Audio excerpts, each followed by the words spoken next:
Hi everyone, আমি সঙ্গীতা। চলো তোমাদের সঙ্গে আজ আমি চলে যাব বাড়িতে। তোমাদের সঙ্গে ছোট্ট একটা ভিডিও শেয়ার করব। আমি এখন আমাদের পুরো বাড়িটা তোমাদের সঙ্গে ঘুরিয়ে দেখাবো। আর বোন ওখানে বসে আছে চুপচাপ। বোনের মনটাও খারাপ লাগছে আমি চলে যাবো জন্য।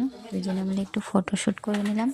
গোলু আর বোন দেখো চুলগুলো ছোট ছোট করে নিয়েছে। আর এদিকে আমাদের দুই গোলু খেলা করছে। আমার গরুকে রেখে আসতে খুব খারাপ লাগছিল। গরুর সঙ্গে বেশি আমি খেলা করতে পারিনি, চলে আসলাম। মার সঙ্গে কথা বলতেছিলাম।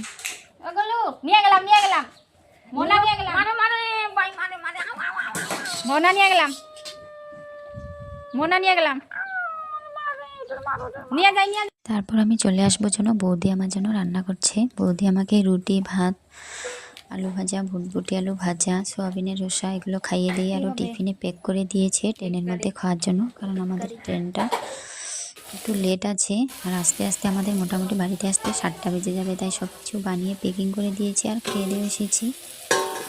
ডিমের কারি বানিয়েছে, ওটা আমাকে প্যাকিং করে দিয়েছে। আর ভাজি, ভাত, রুটি আর খেয়ে দিয়ে এসেছি সোয়াবিনের রসা ভাজি দিয়ে। আমার বোন বানিয়েছে চৌকোতে ডিমের কারি। আমাদের দেশের মধ্যে কোনো মাছ, মাংস, ডিম রান্না করা হয় না, শুধু নিরামিষটা বৌদি চৌকোতে রান্না করেছে আর বোন করেছে ডিমের কারিটা শুধু। আর এদিকে দেখো সুন্দর করে রুটিও ভেজে নিয়েছে। আর এদিকে মা আর আমি একটু ফটো তুলছিলাম। যে আমাদের গোলু আমার বোন।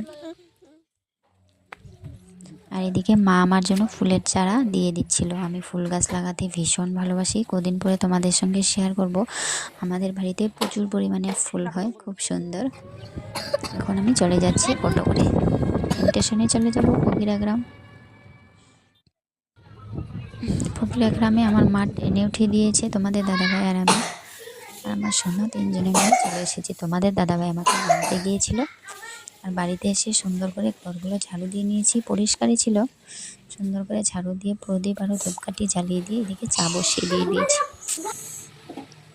তিনজনে মিলে সুন্দর করে সোনা খেয়ে নিল দুধ আর আমরা চা খেয়ে নিলাম। ভিডিওটা কেমন লেগেছে অবশ্যই কমেন্ট করে জানিও। Bye bye.